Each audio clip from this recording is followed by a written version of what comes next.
please. We're closely approaching the time to start.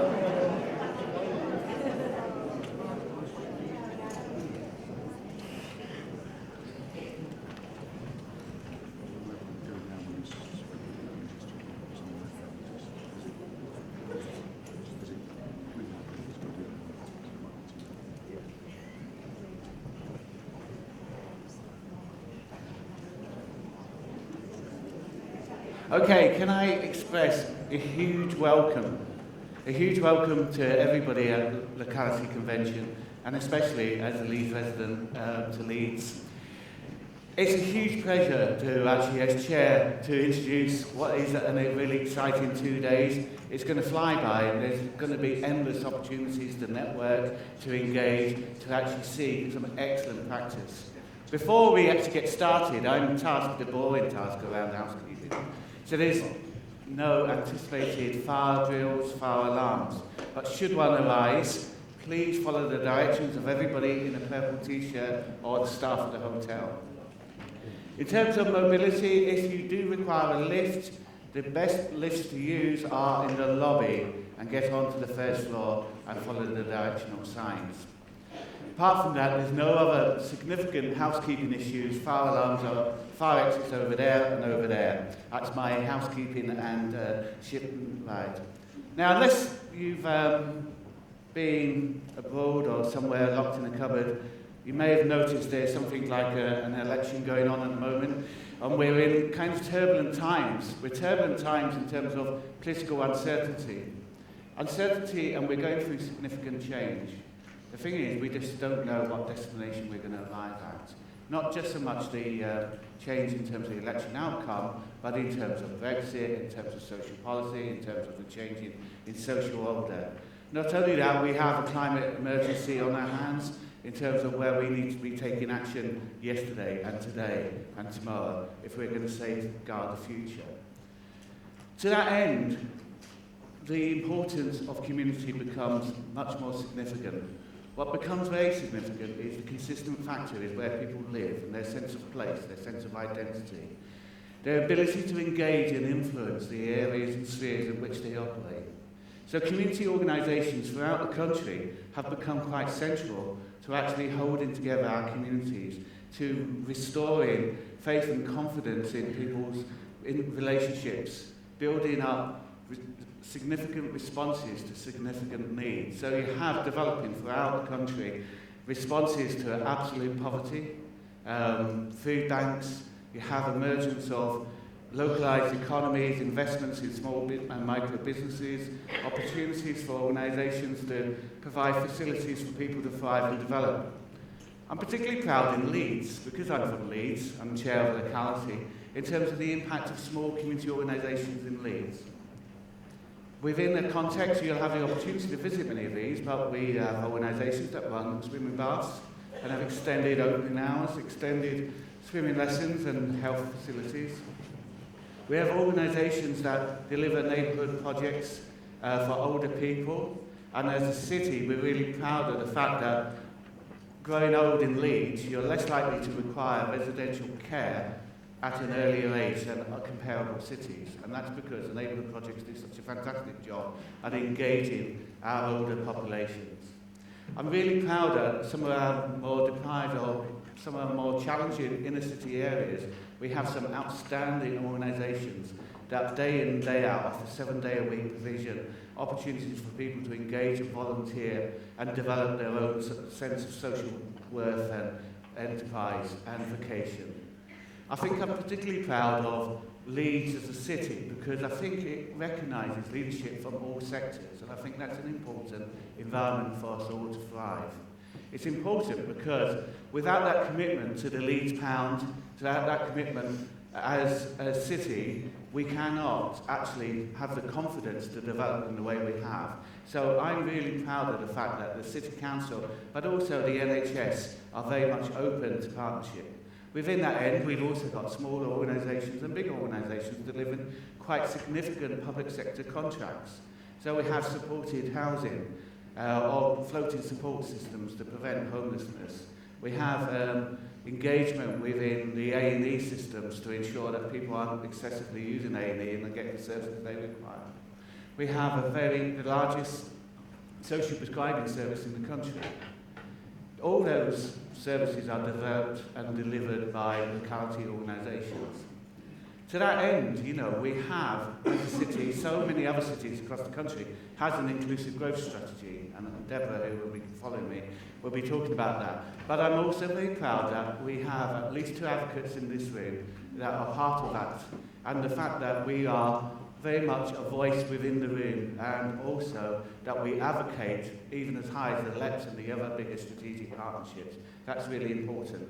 To that end, it's a great pleasure, and I've spent many years working alongside and with some superb interaction of Debra. Debra Coupar is a councillor impassioned, born and bred in Leeds, and grown up and feels impassioned around inclusive growth and inclusivity within our cities.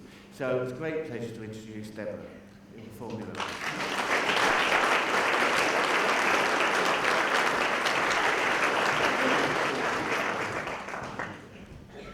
Good morning, everybody, and can I extend a really warm welcome to all of you to Leeds City.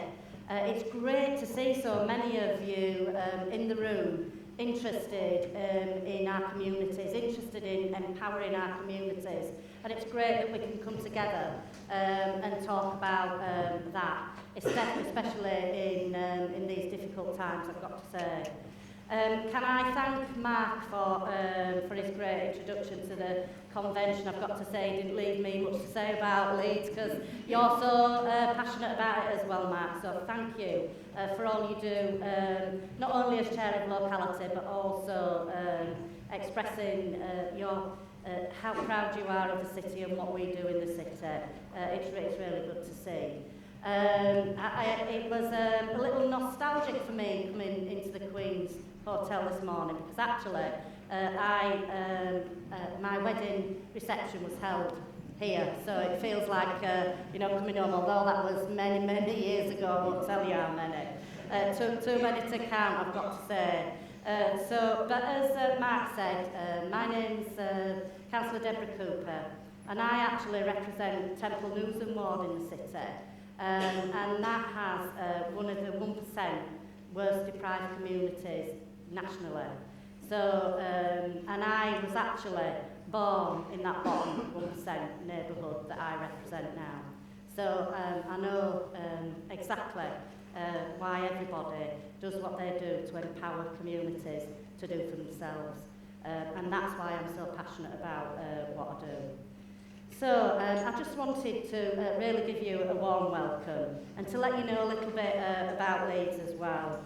So we want Leeds to be the best city in the UK, a city which is compassionate and caring, with a desire to tackle poverty and reduce inequalities.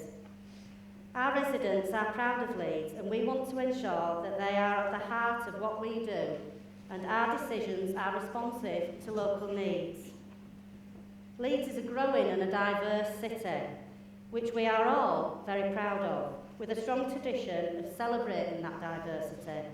It is a city of sanctuary, a place where everybody is welcome and should feel safe. And I'm proud to be part of an administration and a city which values our third sector and faith communities, who recognise the positive contribution they make to the city and the citizens of Leeds. Unlike some other cities, Leeds did not choose to cut funding to the third sector as austerity budget pressures mounted. Our choice was to invest, support and develop that sector, which has enabled us to respond successively to many of the pressures of an ageing population, demographic change and poverty.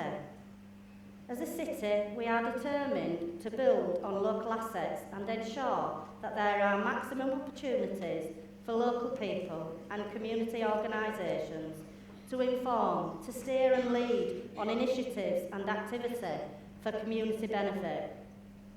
A prime example of this is our community committees. They do a fantastic job in providing a forum for local people to have their say about what happens in their community. They are an important part of the Council's decision-making process, and each committee has elected members as voting members. Maintaining community cohesion and building thriving, strong communities, I believe, is imperative to the progression as a compassionate city. Our Locality Working Programme is an incredible programme, looking at how we can work in our communities to support some of our most vulnerable neighbourhoods. The programme incorporates a strategic approach to migration, tackling poverty, inequality and disadvantage, community cohesion, engagement and development, counter-extremism, working with the third sector and equality. Partnership working is very important to me, and I value the multiple agencies and third sector organisations that we have a strong working relationship and a connection with. We must continue to work together to ensure the best for the people who live in and visit Leeds. Our council values, similar to the Keep It Local principles, provide the ability for us to do just that. They are key to our ways of working, instilled within our policies, to ensure what we are doing reflects what we have promised to deliver. We very much support Keep It Local, and it is our intention as a city to engage with the initiative and ultimately join the network. I'm very proud of the work we do in teams across this city, working hard to ensure we can make Leeds the place to enjoy happy, healthy and active lives.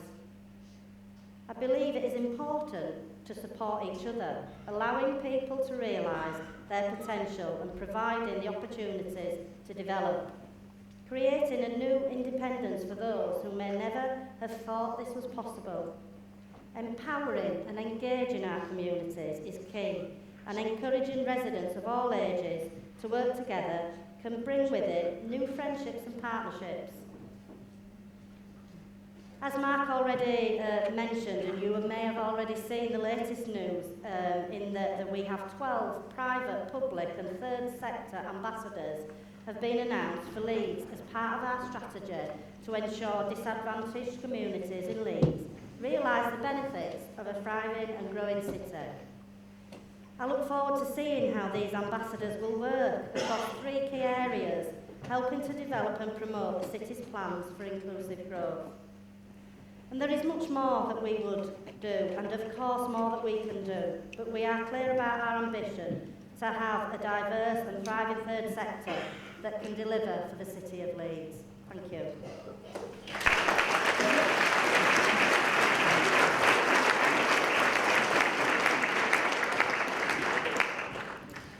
Thanks very much, Councillor Coupar. Hello, everybody. Welcome to Leeds. My name is Tony. I'm from Grimsby, via East London. Oh, there's a little bit of Grimsby love there. There they are. Great to have you all here. I'm really looking forward to 2 days of fun and connection, because what we know from conventions past is that people get lots out of the 2 days we have together. It's about connecting with people you've spent a long time with over many years but don't see very often. It's about making new friends. It's about getting inspiration and motivation, and we've got a great lineup of speakers and workshops and visits to enable you to feel motivated and inspired. It's a chance to kind of share some of those kind of world-weary stories with each other, recharge your batteries, feel a bit of energy before you go back to your day job. And it's also about having fun, of course, a big part of what we do. And we've got a fantastic the second annual Locality Awards later on, which should be a really good focal point for you. So, a massive welcome. One of the things that I particularly get out of this, and I think a lot of people do as well from previous years, is finding that kind of inner determination to face the world when you go back. Because we know how difficult it is to do your jobs in your local areas, despite the challenges that are thrown at us, despite the economic climate, despite the political climate. It gives us kind of that inner strength to face the world. particularly in this particular climate and during an election campaign. It's the first, obviously, locality convention to happen during an election campaign. We didn't think it would. I'm sure I can speak for everybody in the room to say how much we're all enjoying the election campaign. Put your hands up if you're feeling optimistic that this election, the outcome of the election, will lead to a positive outcome in the work that you're doing locally. Hands straight up. Maybe 5 people across the room. Well, that's like a damning indictment, isn't it? So we need to use this opportunity to band together to feel that inner strength. Because when I go around and visit lots of locality members, the thing that always strikes me when I listen to people talk about the stories, what you've been doing, I get kind of 5, 10 amazing examples of good practice in the first 30 seconds with a cup of tea, usually, whenever I talk to locality members. And that's often despite what's happening, despite the national climate and despite the funding arrangements. And it shouldn't be this hard. It should be easier. We should be having a national framework. We should be having politicians at a national level that are working hard to both appreciate the work that we do at community level, to value the really amazing work that happens in local community organisations, and to make the environment better for our work. We should make it easier. So I think during this election campaign, and as it is the convention, there is an opportunity for us to flex our muscles and to think about power. Our strapline, the power of community, I think has never been more relevant during an election campaign, because you will know, you've probably already started to talk to local candidates who want to come and talk to you, who want to have photographs with you, who want to be seen as part of embedded in the local community. So now is the time really to use that power to ask politicians what they can do for you. How are politicians going to personally, through their parties, really make a difference to support the work that you do locally and to translate that to policies at a national level? Because we do our bit as a national level, and we are today launching our national election manifesto on behalf of the network of locality members. And we want to try and see parties adopt some of the policies that we are putting forward. But we also need to do this together. We need to make sure that you are engaging with politicians and candidates locally to be able to push some of those messages. We are calling, therefore, for the next government, whatever it might look like, whether it's a minority or a majority, whatever comes out of the mincer at the end of the election, to basically rebalance power to communities. Lost my feet. We want to see a shift. Go lecture. Can you hear me now? Yes. Okay, so we're calling on the next government to rebalance power. I haven't We got want that. to see a shift of power so that communities are I haven't got it. That means radical policies. I've got it very low level. Not technocratic measures or fiddling around the edges. We need to see a significant shift in the way power is dispersed. We need to see decision-making powers devolved to communities and to neighbourhoods in a new localism framework. We need to see huge more investment and support to enable communities to manage and to own their own assets, to keep delivering services and to improve things in the local area. We want to see more communities being responsible for funding decisions that impact on their local economies, rather than money only being spent for big-ticket infrastructure. Big-ticket infrastructure items. Big-ticket infrastructure items. It's very dramatic. Thank you. So we want to be able to shift the thinking about how the economy works, so the economy works to support people rather than putting people second to the needs of economic growth. We want to see sustainable economic development, community economic development, that enables all communities to be able to share in economic development and growth. So we think those ideas are the kinds of things that politicians need to be talking about, rather than kind of having the game-playing, point-scoring kind of debates that they're doing. So together, we can try and make an influence on that by asking people those difficult questions, by pulling politicians in front of the local people that we serve across the network and asking those decisions and holding them to account. So it's an important few weeks, and it's the kind of key message to you is really just to kind of feel that power of community that we have, because this, in the election campaign, communities suddenly become more powerful because people want your votes, they want to associate themselves with you. So let's do it. Let's go out and talk to people. We also want to use this opportunity while we're all here together to also amplify that message. So, firstly, you can tweet the manifesto. We've just produced the manifesto as I speak on social media, so retweet that and get the message out if you're on social media. But there's something more immediate you can do, two things. One is while we're at convention, we have a big ideas stall in the exhibition stage, and we want to gather your ideas, your messages for an incoming government and for politicians. So we want to gather what are the challenges you face, what are the big ideas you want to do. So go along to the stall and give us those ideas. And we want to publicly try and generate some of that buzz now. Now, this is the bit, for those of you who come to convention every year, where the entire hall will turn to chaos. So let me just explain what I want you to do before the chaos starts, if that's okay. So this is a kind of a two-for-one kind of deal. One is to give you a little bit of networking kickstart, and the other one is to help generate your ideas so that we can then put them on social media. So I want everyone to stand up, please, if you're able to stand.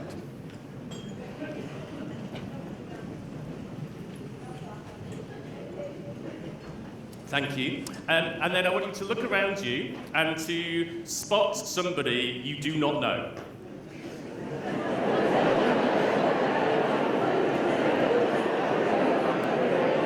Okay, so some of you have taken the initiative and actually said hello to that person, but don't be shy, say hello to a person you don't know.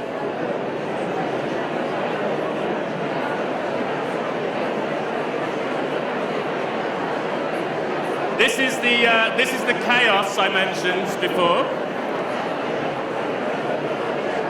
Hello, hello. So, a simple hello would suffice.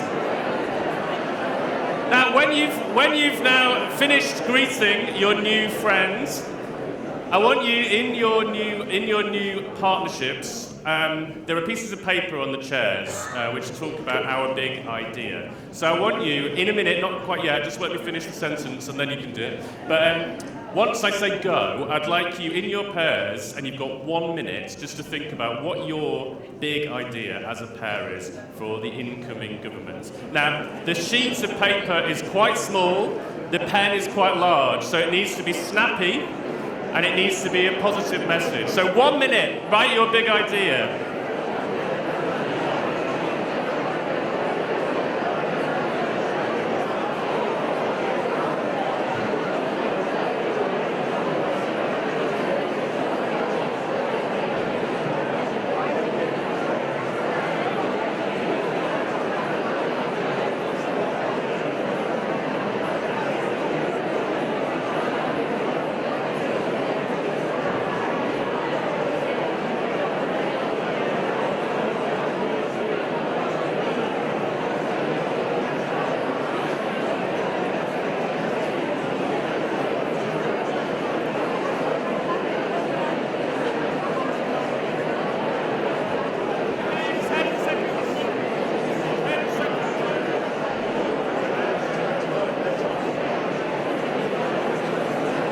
Hello, 10 seconds left, everybody.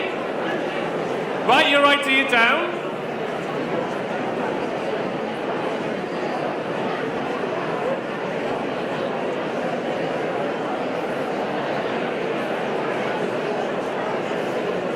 Okay, let's draw this to a close.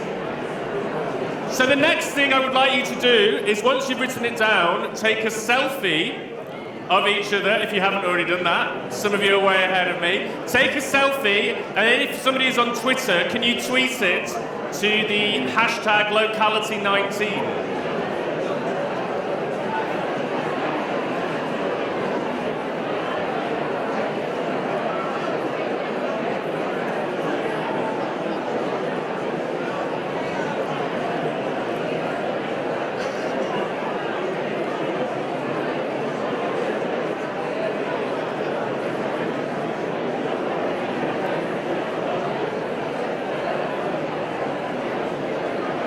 And when you've done that, if you'd like to take your seats, please.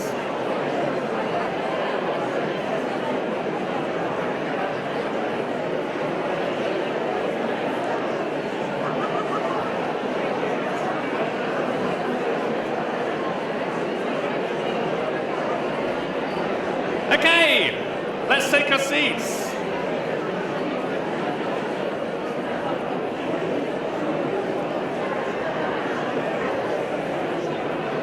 Thank you. Thank you for being enthusiastic and obedient. Okay, so thank you for doing that. If you can take your seats. Right, you've now then done one new thing at convention. You have a new friend, so they're going to be your new convention buddy. So if you're feeling as if you don't know many people, you've already made one good contact, so you can talk to them afterwards. Hello everyone, should we stop networking just for a minute? Okay, I would like you to stop networking because I want to talk to you about networking. So, we have a number of ways to improve your networking. You've made your new friends. We've also got a tool which most of you will have noticed, which is our new app. We're trying this out for the first time. It's the Umbrella app. So if you haven't yet downloaded this on your phone, do so. And then you just need to sign in with the Locality 19 code. And that gives you access to everybody else who's here at convention. You can book meetings. It's all of the information about the program, the location map, everything that you need to make convention a success is on this app. So we're trying this out. It's the first year we've used this. Thank you to our partners, Power to Change, for enabling us to use this app. Give us your feedback on how it goes, but we're really encouraging everybody to use it. There's also a more direct way of supporting networking. If there was anybody here last year when we were in Bristol, remembering the technique that we all used? Sorry? Yes! So, sometimes it can be difficult for you to go into a room, people are all talking to each other. If you're not naturally gregarious or extrovert, it can be sometimes a bit daunting to go into a group of people. So in order to kind of cut across all of that, you just need to embrace the looking stupid, is my view. So, I will demonstrate what looking stupid looks like, and then this is a tip for you all. So, there's a group of people over there. You would like to break into them. Rather than kind of hovering around and waiting for a pause, you just go like this. Mingle, mingle, mingle. And believe me, it works. So can you all try that for me? 1, 2, 3. Mingle, mingle, mingle. Right, good. So it worked really well last year. So if you feel a little bit stupid doing it, embrace the stupid and go for it, really. A few other bits of housekeeping before we move on. The hashtag I've already mentioned is Locality19, so we'd like you to engage in all social media. Do tweet your photographs of your big ideas if you haven't already. There will also be, over the course of the 2 days, a photo competition, which is exciting. So any of the photos that you want to take over the next 2 days, please do tweet them as well using the hashtag, and then they'll be entered into a competition, and the best photo will win a ticket to next year's convention. Game show, good. And we'll announce the winner in the follow-up email. One thing, a bit of an announcement to say, you might have noticed a few changes this year in terms of our environmental policy. So we're really making a big effort this year to try and reduce our environmental impacts from convention. So there'll be fewer printed materials. We haven't given out lots of kind of plastic. We haven't given out lots of merch.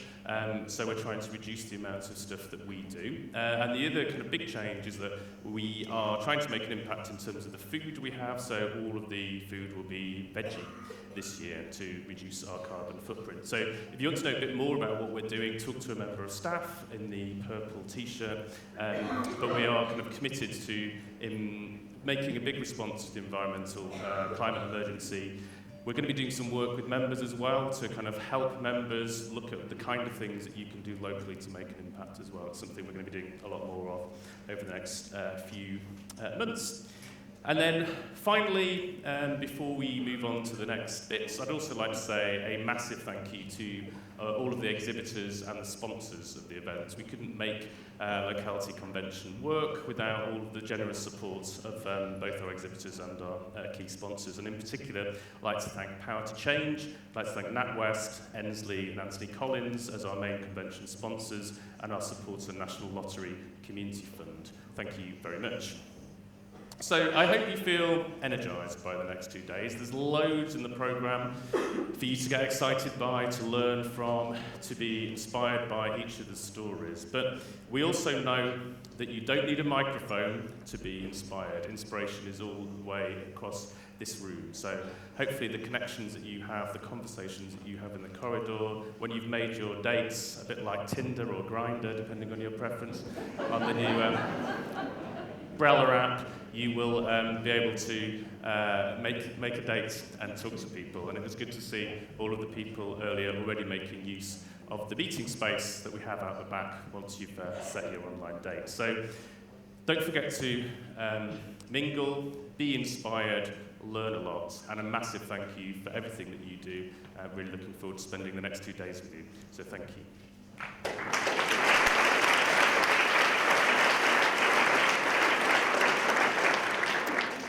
So, on to the serious people now. The first speaker, really delighted to be able to welcome her.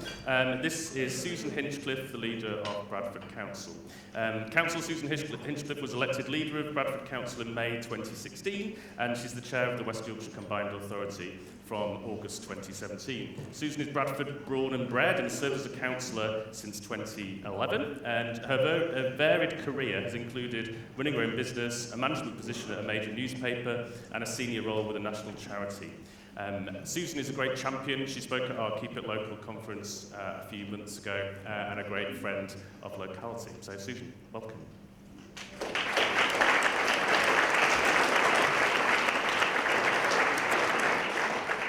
Thank you very much for that welcome, and thank you, Tony and Locality, for being here. So it's great to have you in the region. And great to share a platform with Deborah as well, can I say, from Leeds. We work together as major cities in the north, and we share common values, and we're so close geographically that we absolutely know that either one of us cannot be successful without the other being successful. So we work together, and inclusive growth is something that binds us, and in the Combined Authority it's something that we work at constantly. So initiatives like this, with Locality coming, is a great opportunity for us to share those common values. So I spend a lot of my time talking about devolution. And actually, most of my residents, I remember saying about devolution in a community meeting once, and a lady came up to me afterwards and she said, Susan, that was very good, but what is devolution? And that was a good lesson to me, actually, that most people are not that interested in it. But what actually it does mean is more powers and funding to the areas that I represent. And actually, as a country, we've been very centralised for a very long time, and that's really not served us well in the north of England, and particularly us in Bradford.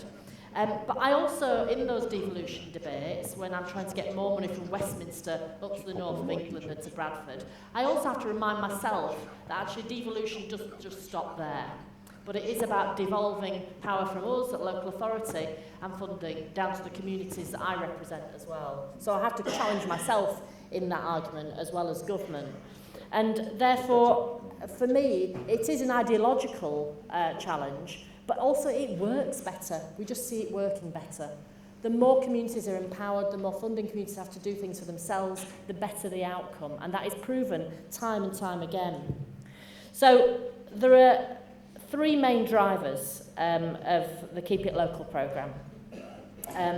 Enhancing people power for local people to have control over what happens locally, boosting the local economy, creating jobs in our districts and providing opportunities and supporting local supply chains, making sure that Bradford pound goes further, and better services for citizens through co-production with the VCS to enable community resilience. And we do that through several different ways. Community asset transfers is something we've invested in a lot in Bradford. So we have 140 community asset transfers going through at the moment.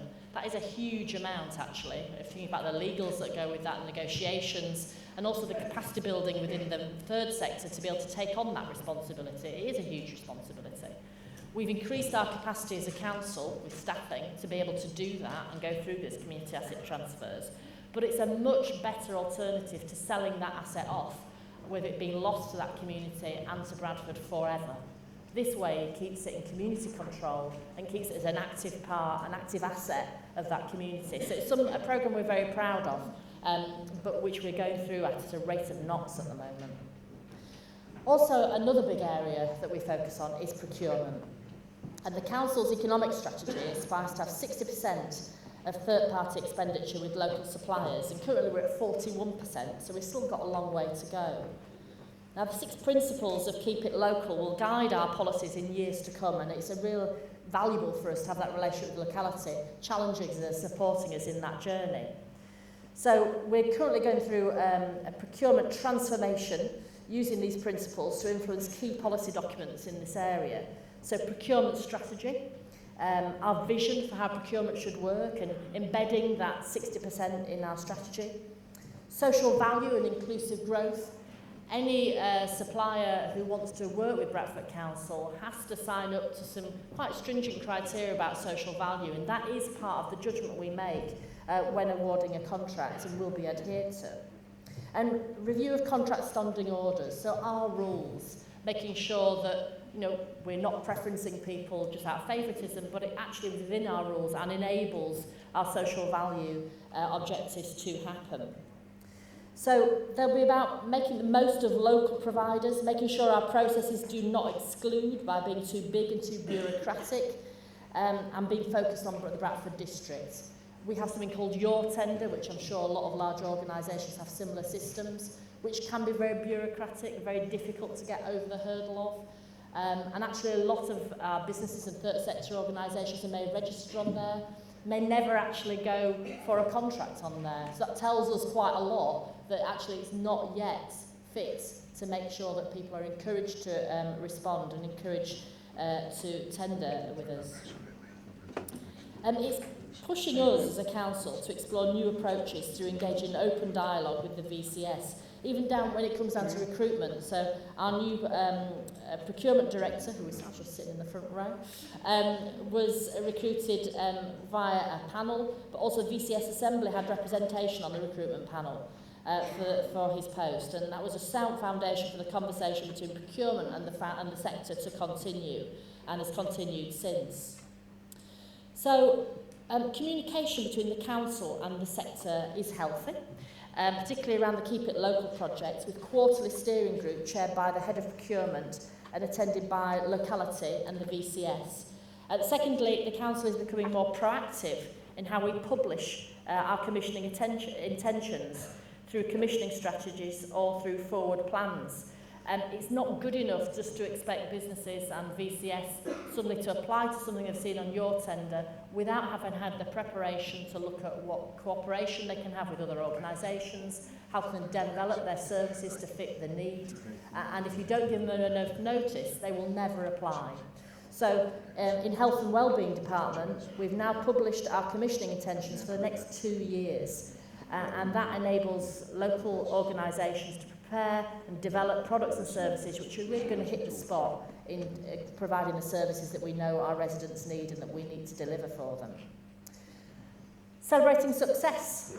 So we're very keen to do that, and the Specialist Domestic Abuse and Sexual Violence Services contract has been nominated tonight for a Keep It Local award, and that was awarded to a consortium of local providers, providing workshops and engagement prior to the contract being out there so that they could get a grip of that and make sure that they were ready to actually go for that contract. And live projects. Locality, through the Keep It Local programme, are actively working on projects that can support the VCS at being business ready. And when it works, there's a mutual benefit. Home support contracts, for example. We have used the 7 framework lots that we were spread throughout the district's 5 constituencies. We took that and we changed it. And what we've done is break down the contract into much smaller lots. We've now got 22 providers operating over 17 areas, and 12 of them are local. And they're providing a much better service in these places because they're from the community that those people are in and have people working for them in that community. And it ensures they're more efficient and provides a better service for local people. And it's not about favouring local businesses over big businesses or national providers. It's about levelling the playing field and making sure that those local providers are able to compete and are able to be cited on all the opportunities and equipped to compete with them. Pre-market engagement guidelines.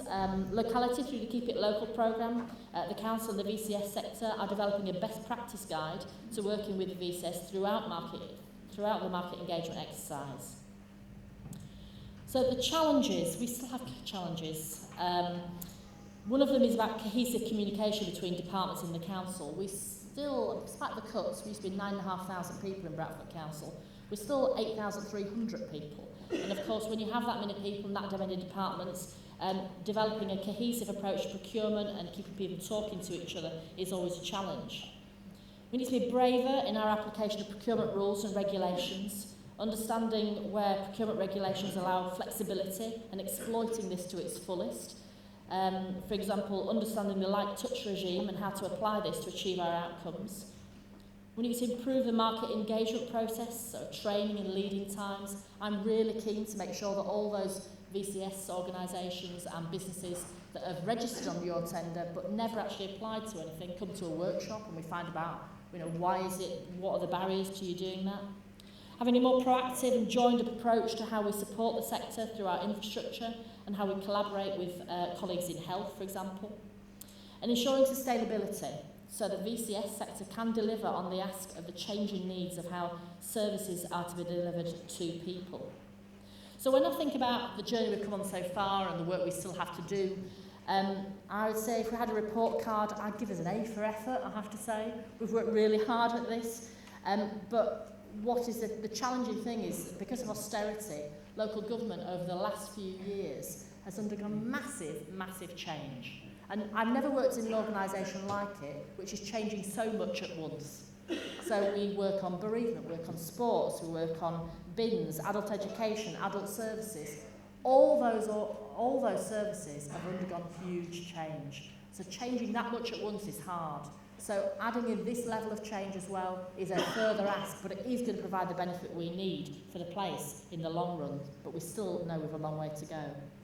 So as a leader, for me, I can't go fast enough. Being from Yorkshire, we know the value of money in Yorkshire. So making sure it goes as far as possible is really key.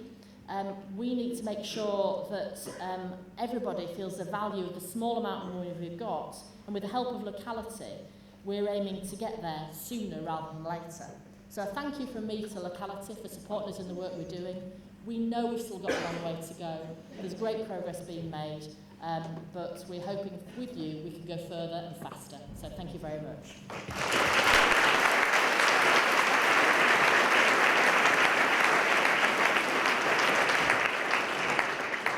Thanks so much, Councillor.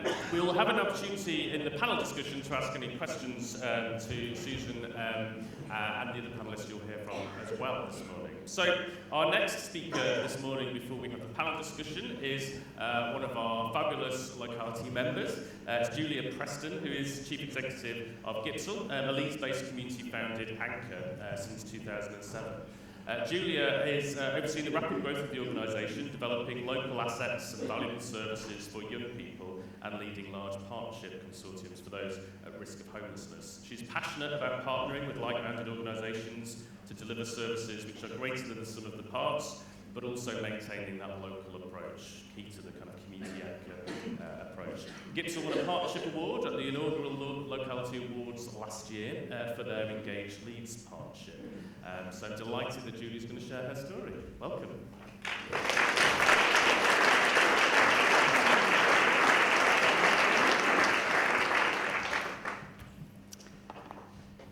Hi everybody.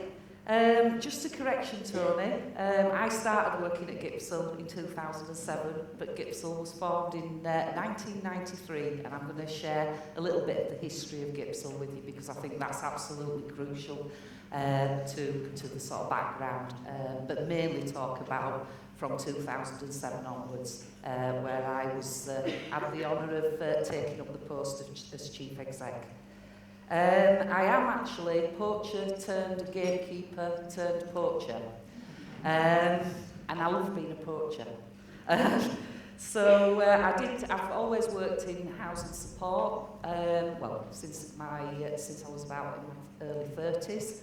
Prior to that, I was actually in the ambulance service, and that's the first time that I'd heard of an area called Gipton. I don't know, is the slides there? Sorry. Right, yeah, here we are. So, GIPSIL, it's a very odd name. It's not an infectious disease. I get asked that by people that see my name badge. And why are we called GIPSIL? Well, GIPSIL was founded in 1993 by local residents, and it's a big housing estate, 3 miles east of Leeds. It's got lots of green space. It was built in 1937, so pre-war. And it was known in the 80s as a sink estate, which is a horrible term, but that's what it was known as. So I first heard of Gipton when I was working in the ambulance service, and at that time we used to get a police escort onto the estate. It was a no-go area. It had lots of deprivation, but yeah, it was a challenging area with lots of problems. It was actually, so along came GIPSIL. GIPSIL's local residents got together, mainly in response to all the antisocial behaviour that was going on in the estate, and they decided that they needed to act, as all great organisations often start with a group of residents that think, right, we're gonna make a difference here. So GIPSIL was formed in 1993, and it got a great deal of support from the local council. GIPSIL was started off in a little cottage flat. I don't know how many are familiar with the term cottage flat, but we were right up there in the left-hand corner. That was our first base, and it was a block of 4 tiny flats that we made into an office. We were given to manage some of the properties where young people at the time were being placed. And back then, people used to turn up at the housing office and for a property on the Gipton estate, and a selection of keys was given, and they would ask to go and choose the house. I mean, that's quite remarkable in this day and age, but back then, nobody wanted to live in Gipton. So the residents thought, well, actually, let's do something about this. So we were given 80 plus Leeds City Council properties to manage.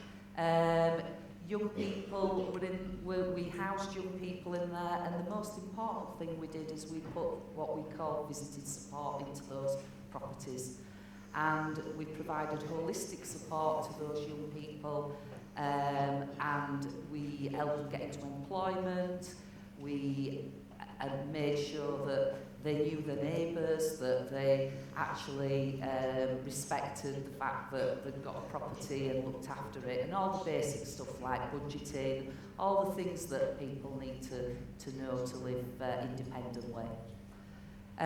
We also ended up managing 22 RSL lease properties. Those were properties that registered landlords just couldn't manage themselves on the estate. They were having lots of problems because they didn't have a presence on the estate. So they were given to GIPSIL to manage, and we paid them rent in return. We were then purchased a community centre. It wasn't a community centre, it was actually another block of cottage flats that we made into a community centre, and since I've been there we've extended it I think twice and grew out of it eventually. But we've still got that building, and it was derelict when we took it on, and we got lotteries funding to do it up, and it's still used and somewhere that we run groups from right in the heart of Gipton. When I joined GIPSIL, we had 28 staff. We had an income of approximately £900,000, and we actually owned 12 properties. And that was a big factor in me choosing to go and work at GIPSIL. And I did choose to go and work there because GIPSIL was a bit odd in my line of work. I'd always worked more recently for housing associations, which was fantastic, but this was a community-managed, community-based project that was a bit unique, really, and having previously worked in commissioning, I saw that it made me scratch my head, really, when I was thinking about how do we commission this, how do we put these services out to tender. So I joined GIPSIL in 2007, and since 2003 there have been plans to demolish the estate and regenerate it with a scheme called EASL. Some of you in the room will remember EASL, it's long gone now. But basically, Bellways, we're going to redevelop the whole of Gipton Estate and beyond, get rid of the back-to-backs in Hare Hills, and replace it with mixed communities, and they've got lots and lots of plans. Lots of community resistance to that, lots of suspicion, and lots of, I suppose, suspicion that it was about gentrification. So, one of the things I found when I got to GIPSIL was a can-do attitude. That culture was really precious. So, for example, when I got there, the complaints procedure was that big.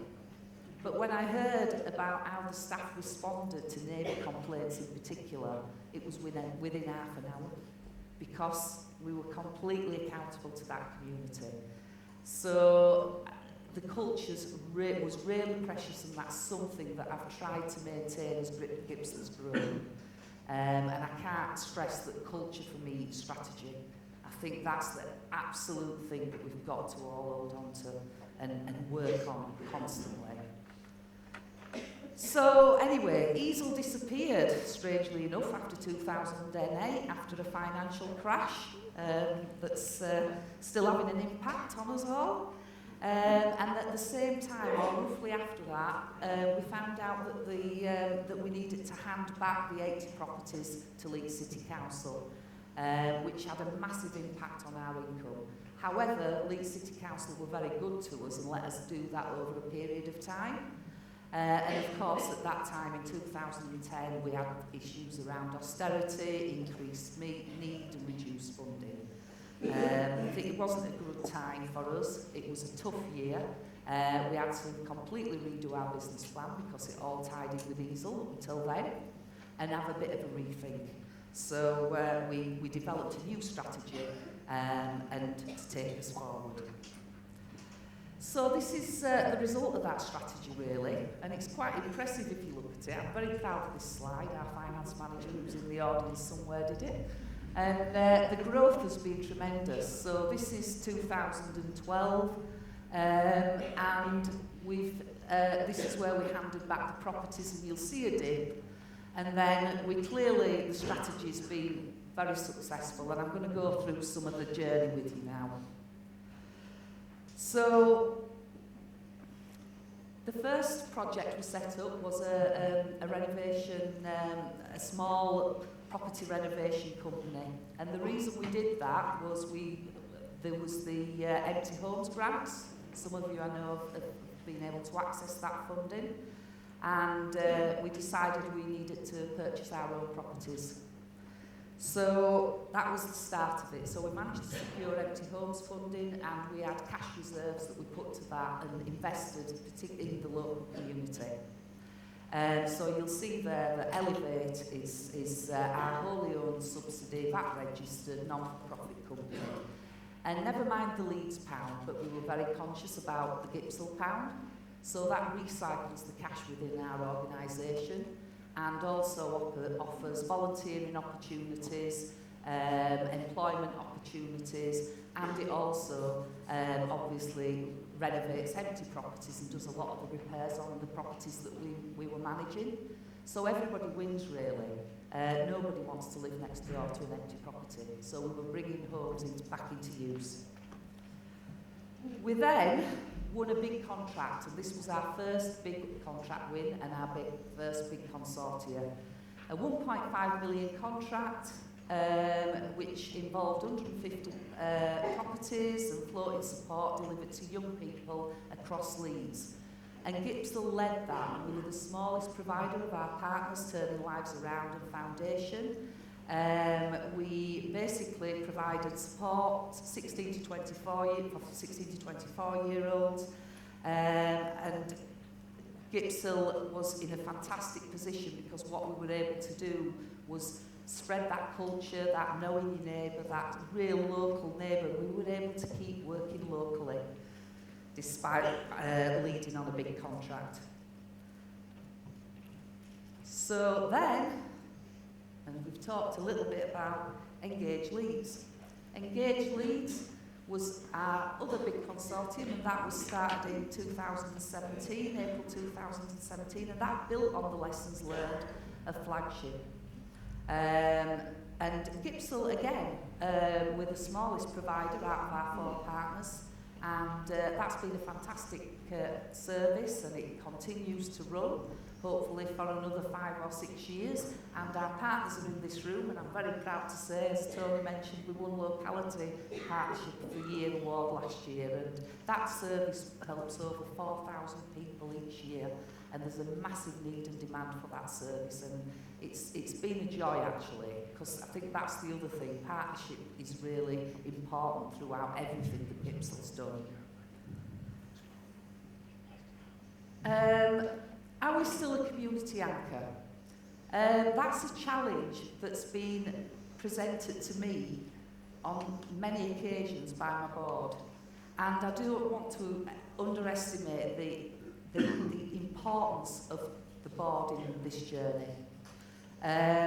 We've got board members, and Catherine, our chair, is in the audience today. Some of those board members have been involved with GIPSIL for over 20 years. We still have local residents on our board, and that's really important to us because that's the thing around the culture. So my response to that is, yes, we do work a lot further afield than Gipton, but we mainly work in East Leeds, hence, you know, delivering consortia in partnership with the local focus. However, what we've achieved and the partnerships that we've developed, we are so linked into the community that we were able to come up with a vision for Gipton Fire Station, which was closing in about 4 or 5 years ago, and that's now a fantastic community venue owned by Leeds Community Foundation. But that vision and the drive to get that project off the ground was very much around, you know, not allowing a fantastic historical asset in the community to be lost, really, because there wasn't a lot to be proud of in Gipton.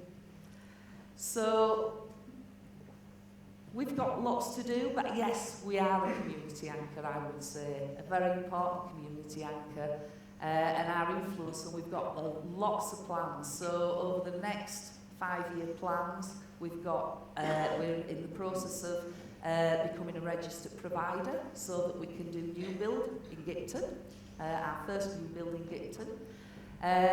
We've just had interviews last week actually for a new young people's housing support service, which will be bigger and better. And I don't think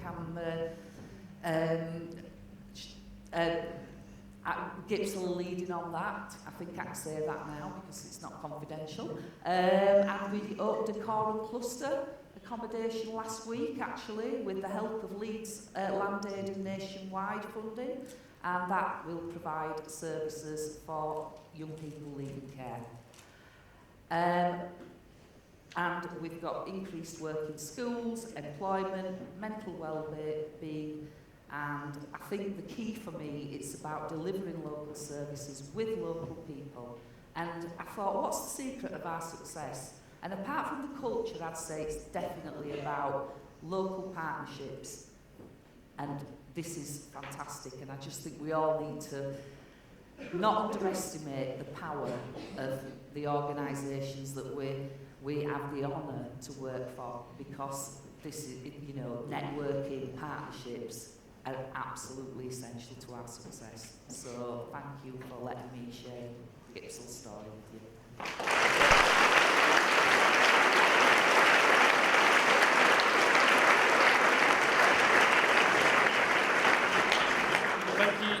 Thank you so much, Julia. That was amazing, a very good rallying cry. Julia, do you want to just join us on the stage, actually? Ask all of our panellists to come back on the stage. Susan, Debra, Julia, and also Mark. And we're going to have a discussion.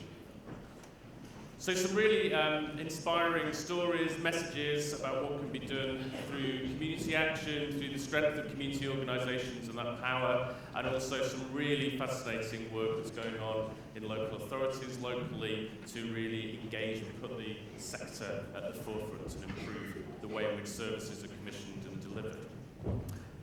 I timed that really well so they could sit down. So, they will sit down, they're over to you. So we've got a couple of roving mics around the audience. Can see you. So would you put your hands up really high so I can see if you want to ask a question? Is there a woman there and a hand? I can see over there.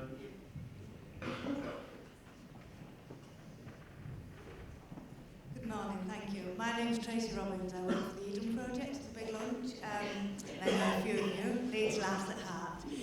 Julia, I thought what you had to say was really interesting. I'll stand up, you can see. Yeah, sorry. Hello. And what really resonated with me with someone who's trying to connect neighbours is how often you said that people that you were rehoming with their neighbours, and especially young people. And I wondered whether you could just highlight or reflect on that, the importance of young people being connected to their neighbours as well, because I think people often miss that. Sorry, I didn't catch the last bit. If you could just, you said in your presentation the importance of knowing their neighbours was quite key, and often people miss that out when looking at young people, so I just wondered whether you could reflect on the importance of that. Absolutely. Hold that thought, Julia, we'll just get a couple of other hands. Is there a hand there? David, do you want to stand up when you... Is that working? Yeah. Hi, I like the sentiment of levelling the playing field he talks about there. Kind of. I wonder whether if we're really going to keep it local, we should be doing more than levelling the playing field and actually favouring local businesses over larger players as well. Just your thoughts. Good challenge. Right, do we have another one, do it in threes? Yeah. I'm Rob Groves from Friends of Hardy Park, based down in Essex. I come to these national things all the time. I seem to manage to travel around for such a tiny organisation. I'm so keen on collaborating and learning from people. I'm always disappointed that my local authority are never, ever present. Ever. No, never, not once have I been to dozens of things. And so the question is, how do we challenge that? How's the best way? Because I always meet very passionate councillors who have made it happen in their area because they understand the value of it. So yeah, just like to get your reflections on that, and maybe some tips on who I can beat up. Great question. So Julia, you had the first question. So do you want to start off with these? Answer any of the questions you'd like. Yeah, I think the one about young people and knowing your neighbours, that's absolutely something that it's really obvious. It's a really obvious thing to do, that when you move into a property, you go and say hello to your neighbours. But actually, I think that sometimes gets forgotten.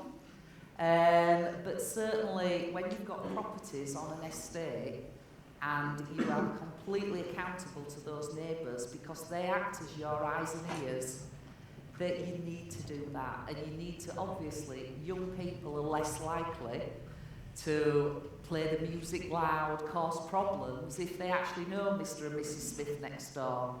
And, you know, and I think that's absolute. Sometimes we forget to do the simple things, and actually the simple things are the most important things. So I think that neighbourhood stuff and encouraging, you know, we've had young people involved in cleaning up streets, doing litter picks, you know, just getting, because young people do have a bad reputation and they're not the easiest of people to work with at the times, you know, they're like taking risks and still growing up, so it is about, you know, being that good role model and encouraging young people to get involved in the local community. But absolutely, yes. Young people, of course, we should introduce young people to the neighbours and encourage that community cohesion. Mark, do you want to answer? we can never underestimate the importance of locality in a micro level. To actually understand what goes on the doorstep 24/7 is really critical in terms of responding appropriately to different areas.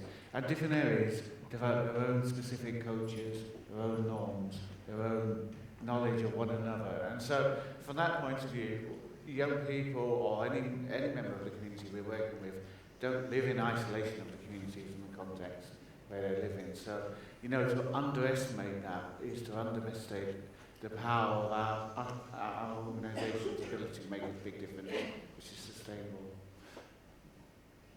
Did you just continue on any answers of the other questions as well? Yep, I mean, I particularly would welcome that sort of level playing field in many respects. I think we underestimate the impact and the power we have, and the arguments we have. What we have is something quite precious as organisations. If only we could organise ourselves slightly better and not be as intimidated by the processes. Because I've worked with national organisations, I've worked with local organisations in partnership, and I've engaged in procurement well when we've had to. And we've been quite successful for the size of us. And I always like to think we've got to think as big as a national, but care like a local. And I think that's my philosophy in many respects. Don't forget our localism, and that's really critical. Yeah, and my advice about influencing would be to get involved with the strategies in your local authority, probably an obvious one, but and to sort of, I think the key for me is about partnerships, and it's about being involved in those important meetings where you can actually influence and you know, speak to the people that have got the power, really, I suppose, and about, you know, the benefits of local. There's no doubt about it. Local services are better able to deliver relevant services for local people. And I think, you know, it's not a difficult argument, but it's just getting it out there in a way that people are going to listen. Thanks. Deborah?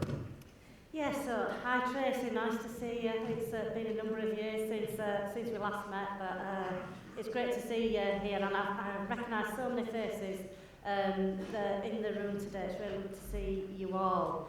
But you're absolutely right. Young people deserve accommodation. They deserve the same right to housing as anybody else in our local authorities. And sometimes we can get caught up in a little bit of, you know, protecting, we need to protect that age band, you know, that because young people make too much noise or they have a different way of living than older people. And let me tell you, age is no barrier to bad behaviour. You know, often we, you know, have issues with behaviours related to older people, middle-aged people and older people living in communities. In our communities, I do think that we need to have more of an organic, mixed community rather than setting it as old people here, we're going to put old people here, we're going to put young people here, we're going to, you know, have families there. I think actually we need to have more organic communities and people knowing each other, so knowing your next door neighbour, knowing the flat next door, knowing the flat above and below, you know, and actually as third sector organisations and volunteers, you know, and your trustees, they're the people to actually integrate young people within our communities instead of isolating them. And I think we need to do more work on that as local authorities and as organisations, I've got to say. The chap from Essex, great to hear that. So you go and you hear passionate local councillors and politicians speaking on behalf of empowering communities. And Tony mentioned one way of really getting the attention of a politician is at election time. So go and knock on the door right now, and they'll be wanting to listen to what you've got to say. But I do also think that we have networks, so we have local authority networks that we can pass our experience on to your local authority. So please, I'm happy for anybody to have my email details contact me, and I'm more than happy to share with your local authority about what locality means for us as a local authority and why I think they may need to get involved and empower your communities. I do hope. And the third question was about not levelling the playing field, but making it easier. And I do think that, as Susan said earlier, it's really difficult for local authorities at the moment in these times of austerity. Everything that we're trying to deal with and keep all the balls in the air at the same time. To level the playing field really has been a good thing to do. But I think we've gone further, and I think Susan's gone further than that. And maybe she wasn't blowing her own trumpet enough as she maybe should have done. Because that, by setting out a social value charter and having that as part of your procurement process means you do more than level the playing field. You do set the scales in the balance for local organisations and voluntary organisations to be able to bid for those contracts or even look at it on a grant basis as well. So, I do think, Susan just saying level the playing field, you do an awful lot more. I know we work very closely together with Bradford, just exactly what they're doing over in Bradford around that. So, good challenge, I think. I suppose what I meant was within the rules of procurement, because obviously we have procurement regulations and we can't mess with those too much, although obviously we play around the edges of those. But what we need to do, as reflected on your presentation as well about GIPSIL, is what makes a successful organisation successful is that we need to transfer the assets. They need to have some assets to work with. There's no point in giving people a contract when there's no opportunity to generate revenue. So how do we give them the assets and give them something to play with, make it sustainable? Make sure we've got the capacity to deliver as well. And that's a long-term project to make sure we upskill the sector because we have some really fantastic VCS organisations in Bradford, but there are small organisations that need their support. So we have a programme where those larger VCS organisations are enabled to support those smaller organisations to grow, so building that capacity. So making sure that people have the skills and have the forward notice that something's going to happen as well. So I suppose that's what I meant by levelling up. Some of these organisations, national organisations, know that all local authorities in the country are going to be advertising for this service. So we're going to try and pick off Lancashire, West Yorkshire and Essex, for example. And they've already done the Essex bid, so they'll go for the West Yorkshire bid. So we need to make sure that our local organisations are aware that might be happening, and therefore you need to get a consortium together in advance to pitch in for it. So I suppose that's what I meant about levelling it up and levelling the playing field, is making sure that within the rules we make sure they have the best chance of success and the best chance of sustainability as well. We've got to work for all of us. Regarding other organisations and other councils and how you inspire them, I mean, to be quite honest, why wouldn't you? Just look at the politics of this country at the moment over the last 3-5 years. For me, that shows that there's a large number of people in this country who felt no benefit of growth that's gone on in previous decades. And that has got to change. So any politician who's thinking about just doing the same old, is not going to be successful. You have to make sure the widest number of people feel the benefit of economic growth. And if we don't change how that growth is distributed and how we work with communities so they feel part of that and benefit from that, then we're going to fail as politicians. I will not be an elected leader in a few years' time if I do not succeed in that. So I think there is a political imperative, and inclusive growth is something we're all talking about now. So I'm surprised if that's not reached Essex, but actually that is the buzzword in local authority leaders. That's what we're all talking about. I'm sure they'll catch on. And regarding young people, I think there's a real challenge engaging young people actually, because community means different things now for young people than it used to when I was growing up. Communities are much more global, they're virtual, they're social media based, and therefore communities work at all different levels in a young person's mind, and therefore getting that local neighbourly community something that's part of their social network, I think is something that is going to be a challenge to us. And we need to make sure that we're relevant to them and that they see being part of a wider community, of actual rather than a virtual community, is really important to them. So that's something that we probably need to work on more in Bradford. Great. And I was also just saying...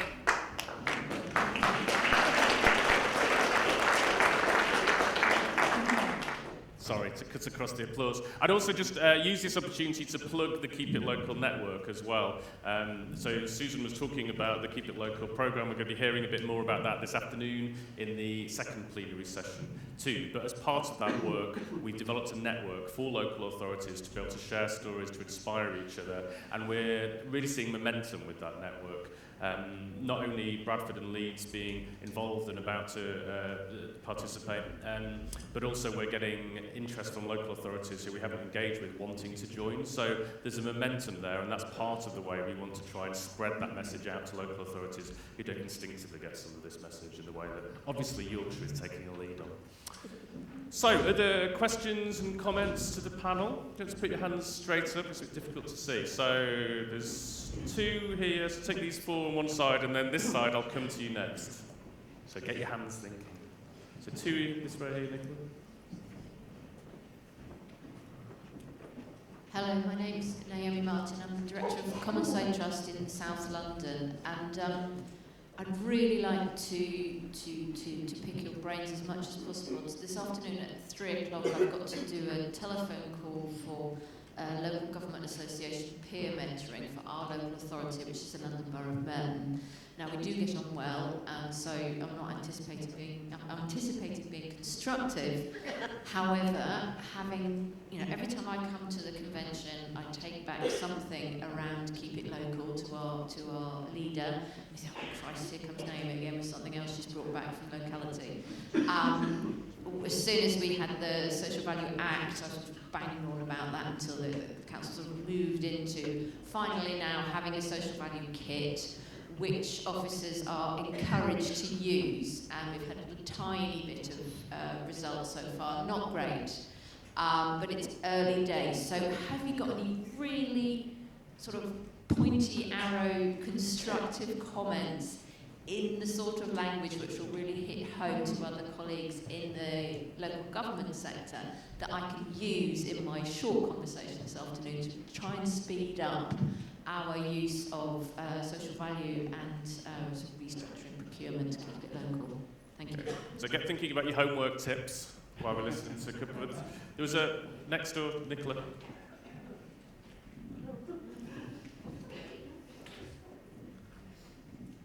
Good morning, everyone. Is it still morning? I'm Tony Flanagan, and I work for St Albans Community Association, which is a community centre based in a very posh part of the West Midlands called Smethwick, for those who know it. Mine's not a question, it's just an observation that I really feel that I need to share with everybody, which you probably have all noticed anyway. I personally feel that the sector is the 4th emergency service, because I think that when everything all goes wrong, everybody comes to the sector to pick up the pieces. Susan, you absolutely blew me away with the work that you do as the leader of Bradford Council.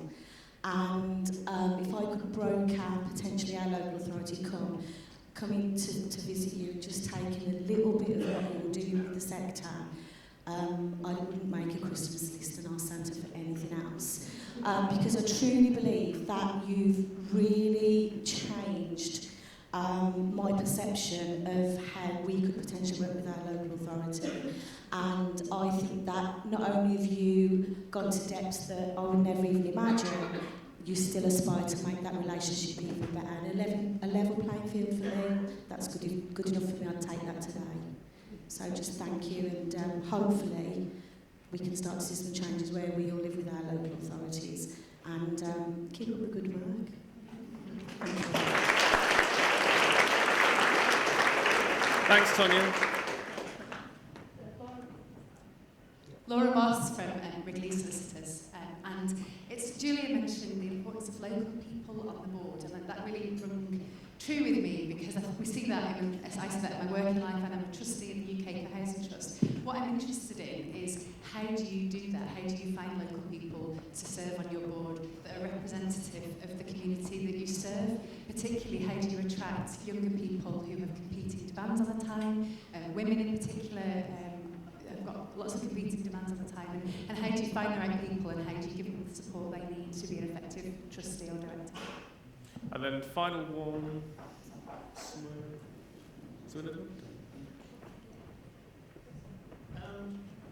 You said about youth. Just want to say who you are. Oh, sorry. My name's John Benson. I'm from Hull Centre. You said about youth. What about youth who are ex-offenders who've been chucked out of prison, and also the institutionalised ex-prisoners? What do you do about that? Because I've worked with some of these people, and they go home or they go out, and about 6 to 8 weeks later they're back in again. What do you do about that? And do you have a plan for doing it? Thank you. So, should we go the other way around? So, Susan, do you want to kick off this time? Yes, so first of all, thank you very much for your kind comments. I think there's a few VCS organisations in Bradford in the room who obviously know we've still got a long way to go, so there is still challenges there, and the VCS sector, you know, has had cuts the same as every other sector's had cuts, and that's been hard for people. But trying to make a sustainable sector is what we're after, really, because absolutely the power of the voluntary sector in those communities is we can't reach all the parts that they do. I know in my own community there's a community centre that does all sorts of good work that we as a council couldn't directly deliver. So, and it's local people standing in and doing activities themselves as well. So all that is really valuable, and I want that, and I want to keep that and grow it, but we still have a long way to go because resources are tight, and therefore I see procurement as a way of enabling that to happen, as well as a community foundation as well, which I know you've got well developed in Leeds, and we're developing ours to give Bradford in Bradford as well. So it's trying to get those revenue streams to keep the sector going because it is really valuable. When we talk about social value and how you get local authorities to adopt that, again, I thought everybody was doing this, actually, social value, right? But anyway, but I think it is about being really articulate about what social value means, because it can sound a bit nebulous. So in ours, we worked quite a long time on ours to make sure it was something practical that people could understand, and therefore we were specific about saying how many jobs you're creating, what apprenticeships are you giving, how are you working in the voluntary sector, what skills training you're providing, to really be specific about those questions and make it real and not just talk about something which is quite nebulous. And youth offending, yes, those young people have probably been failed by the system at some point actually, and therefore it is our obligation to do more to engage them. We've had, I mean, I'm sure Leeds as well, we've had something called Fresh Start, trying to work with ex-offenders and get them into work through a food initiative. I used to work for Business in the Community, which had a big campaign about Ban the Box, which was very successful. So enabling people to start with a fresh start in the workplace. But skills, I think adult skills generally, I think is a real issue for us as a nation. And we've cut incredibly the amount we spend on adult skills. You know, if you've not made up your mind about what skills you need for your career at 19, you've probably lost the opportunity unless you fund it yourself. That has to change. This lifelong learning, I think, is really important, regardless if your background is ex-offending or just somebody who's missed out on the right education they needed at the time. So enabling people to get in and out of skills, I think, is really important. And I know a lot of our community organisations provide that skill base through the volunteering that they do, and then through passporting people through to other opportunities and skills. So all part of the same network. Debra. Yeah, if I start where Susan finished with the youth offending that you talked about, and I didn't catch your name, but you said you were from Hull? Yeah, so our community organisations, our voluntary community organisations, actually go over and above the adult skill learning and classes and things like that. Actually, what they do is make your time worthwhile as well. So actually by having walking groups or a session in a community centre somewhere on something else, making your time of a positive benefit rather than sat at home behind a closed door where you're not engaged in a positive way. And I think it's about making somebody feel valued as part of our society and not isolated and pushed to one side because they may have made a mistake. You know, often criminalising young people is, and you're badged and you're labelled for the rest of your life is not necessarily what I'd want to see. You know, so the more we can do in providing skills, absolutely, and opportunities for young people, that's great. But I also want to see that they are engaged positively in their communities. And I know that a lot of our community organisations in Leeds are actually doing that. And there are also other funded schemes that try and reduce reoffending of young people too, that I'm aware of. I think the point about the social value that you made and this telephone conference call you're going to have, the first thing I'd say is, you know, don't ask local councillors, go and ask the third sector, ask voluntary organisations, ask community organisations what they want to see in your social value charter. Because, you know, in Leeds we developed our social value charter through what's known as the third sector partnership, and that's a partnership between and I know organisations in the room will be really aware about that if you're from Leeds. So it's a partnership that we have between the council and third sector organisations in the city, and also other public bodies. So we have health on there, and we have the university sector on there, and other public sector representatives are on that. And they actually developed our third sector, our social value charter. It wasn't the council that did it. We did it in the third sector partnership, and the council actually adopted that social value charter and took it as part of its ethos and procurement and so on. So that's what I'd say if you're talking to anybody. Tell them to go and talk to the third sector, and they'll tell you what should be in the social value charter. And it's great to hear such good comments about our neighbouring council and the work that they're doing, because you know, here in Yorkshire we really believe in our communities, and so I'm really pleased that other organisations across the country are recognising that. Julia? Yeah, to pick up on the youth, completely echo what Debra's just said about you know, including young people and not writing people off. There's often, well, there's always, nearly always, a reason why that young person has had that life experience. I mean, it would be fantastic if we had some magic fairy dust that made everything better, but the reality we have is we haven't. And, you know, I think the key for me is that young people, it's about empathy, and it's about, you know, young people are still growing up when they come to us, so they've not yet developed into the person that they're going to be. And I think I could go on and on about what the ingredients of success are. You know, it's about how the staff work with young people, about their resilience and their understanding about trauma-informed practice, for example. I could go on for ages, but I'm not going to pretend it's easy. But the success, I think, is fantastic. And actually what's really great is that some of our best staff were with us a few years ago. And it's about not writing people off and doing everything you can to develop that empathy and integrate that young person into the community. And I know you probably have something to add to that, Mark, because I know Barker worked with a lot of young people as well.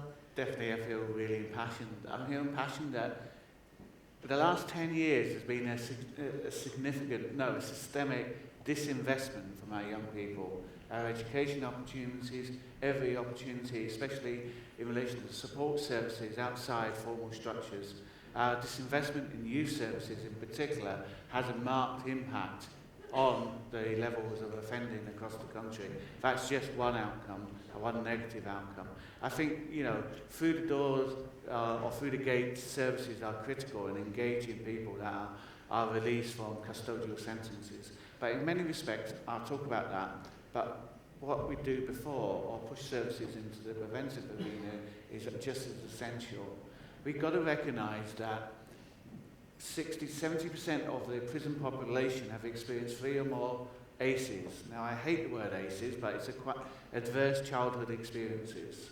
So I'm not going to explain what they are, but they're kind of obvious. If you experience violence or violence against others, sexual abuse, and a whole range of issues, you know, we as community organisations cannot shy away from complex issues and working with restorative ways and mechanisms. I'm really proud of Leeds around the child-friendly approach and its restorative approach. And I think restoring and actually responding to a whole family that have experienced a violent episode is critical. We don't walk away from that family, that we engage those young people, we look at their resilience, their support mechanisms, their ability to thrive as a human being. When they return from any sort of, whether it's engagement with youth offending service or worst case scenario, a custodial sentence, they still remain a human being, a fragile and perhaps more damaged human being that needs additional support. And also they need real opportunity. It's important how we build relationships and add that social value. This is the true social value in many respects. It's our localised networks, our ability to liaise and communicate with local employers that give young people opportunities, or adults opportunities. We know of local employers that are more sympathetic, and we work with them and make sure those referral pathways are there. But also, we give them opportunity to add value to their communities, give them opportunities through volunteering. I see, you know, examples of New Wortley. I'm looking at our team members and staff that have some superb opportunity for people who have come through custodial experiences and have now got opportunities to volunteer in their community centres to help run a kitchen or to help run a group, and to participate in a walking group or better communications group. And I see that people begin to shine and regain their confidence and rebuild the skills they need to engage with life. And I think that's where our value adds, because it's personalised. It's actually our ability to build relationships at a very localised level, to understand what the issues are as a whole, and not to provide a systemic response which doesn't meet the needs of those people.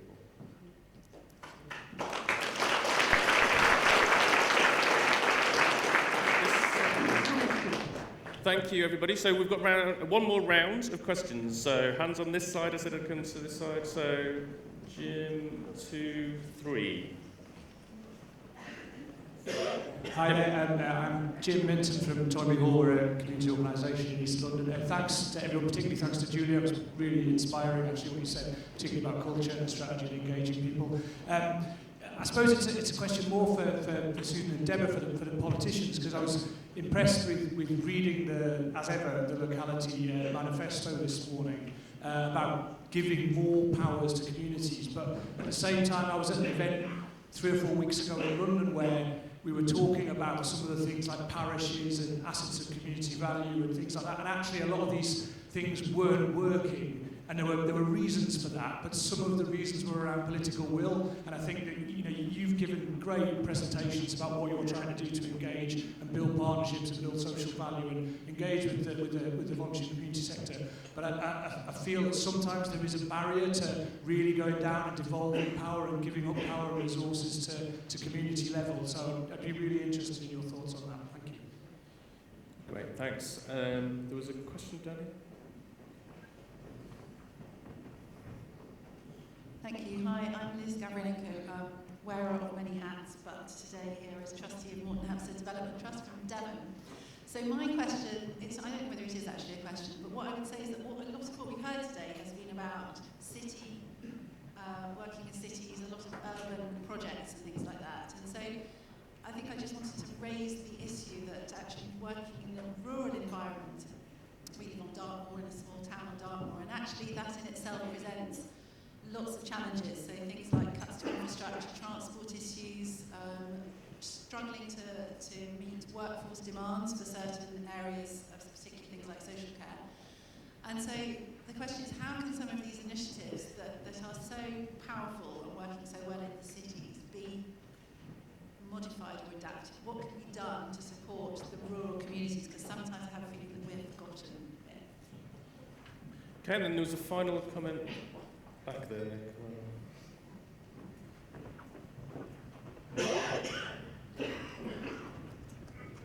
Thank you very much. Ian Montgomery from Shinfield Parish Council, which is south of Reading. We're a very small village, 4,500 people, currently in the middle of an onslaught of 3,500 houses. And taking the history for GIPSIL, which I can see where you built up a community, how do you build up a community from 3,500 new houses? Okay, meaty subjects, but we've got lightning fast answers, so the challenge is on. Mark. Right, I'm going to flash. Going back to residents on committees, I think that was an important point, and I apologise for missing. But actually, when we do a skills audit, which we should do as an annual basis, let's have localism within that, having local people, because lived-in experiences, living in the communities is as important as having either accountancy or property or whatever legal information that we often crave from our board's perspective. And advertise locally and talk to people locally, and you recognise community actors that can influence. Going back to the rural, it is a massive challenge.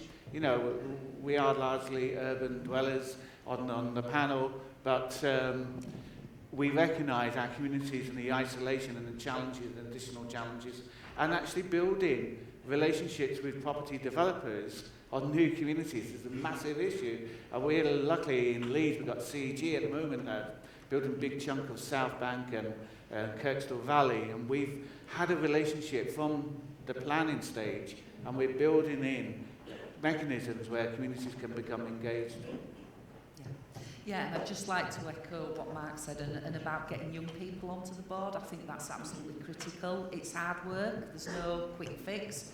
And some of the things that we've done is mentoring schemes. So sometimes I'll go along to meetings and a young person will come along with me. And one of the key phrases that I try to keep at the forefront is nothing about me without me. And I think that's a really important sort of thing to keep at our forefront, really. And that links in as well to the new build and the new community. Hopefully people have been involved in designing that community, and there'll be focal points and there'll be places to meet. I know certainly in architecture it's a massive focus. It's not just about building houses, is it? It is about building communities, but it's getting people together really to decide how they want to interact and hopefully create that community. Debra. Yeah, so going back to the residents' point about getting residents involved, I think it's really important that actually it comes from the people who live in that area and not necessarily an organisation that sits in that area. It has to be those residents that are concerned usually about an issue that come together. And then, you know, they become encouraged and empowered to stand up and speak and say what they think about an area, and if they're impassioned enough to join one of the organisations in their area, that's great stuff. And if the organisations can mentor them and then help them to go further and further, it's even better. But it's got to come from the grassroots, from the people who live there. And like Julia says, you know, it's not about doing to, it's doing with, help, you know, doing it with them. I think the point about devolution, I'll leave most of that to Susan, given her seat on the chair of WICA. But actually in Leeds, just so in particular in Leeds itself, with devolution we have the community committee structure that I talked about when I did the welcome, and actually that's devolving decision making to communities and funding decision making to local community levels, to ward level, to, you know, so that local residents have the right to come and say what they think about that spending and those decisions that we're making in that area. And that's a real devolution, and we need to do much more of that, I have to say.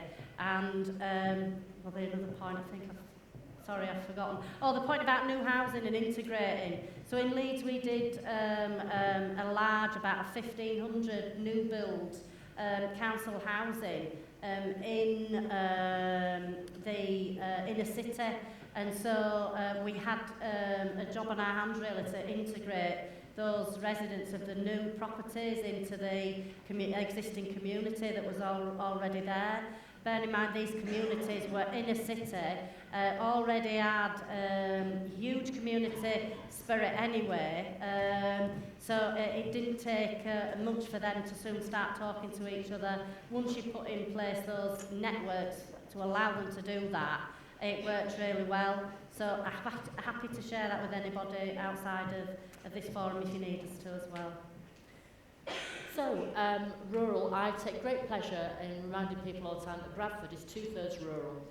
I have 270 sheep farmers, actually, let me tell you. When we talk about community asset transfer, it's to all communities. There's some community halls that we're transferring to people, and that is the asset in that community. And that community has the wherewithal to sweat that asset, create revenue, and keep themselves going. And some of those parish councils as well, we've got parish councils in the room, are delivering services for us actually, and we're devolving the money to be able to do that. But you do need the skills to do that, and the time and capacity as well. So I accept it's not everybody who can do that, and every community can do that. Talking about how do we enable people to succeed and how that happens into the future. What we've not mentioned actually, which I probably should have done earlier, was the health agenda. Because actually, we're told here as councils, our funding's been halved in the last 10 years. It's the health agenda that all of you need to make sure you're engaged in. Because actually, as a nation, we need to stop thinking about health as about hospitals. Health should be about communities, healthy communities. So if in another 10 years' time, we're still talking about health hospitals, we will have failed. But you can keep people healthy.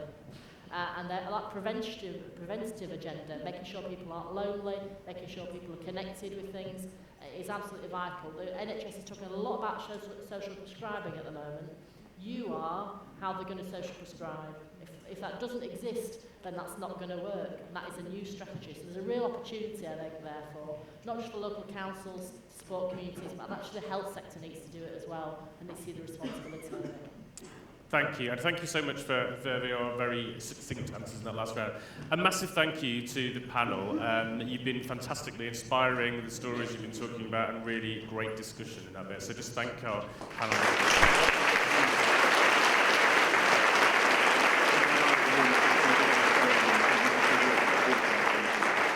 So that concludes our first plenary. So it's a quick change round. We need to move out of this room because there'll be a workshop in here completely afterwards. And now we have the staggered process. So some of you will be going to workshops, some of you will be having lunch, which is staggered depending on what group you are. So on the back of your badge, it will tell you everything you need to know about where you need to go next and when you're going to have to eat. So thank you very much. Get networking, enjoy lunch, enjoy workshops, and see you this afternoon.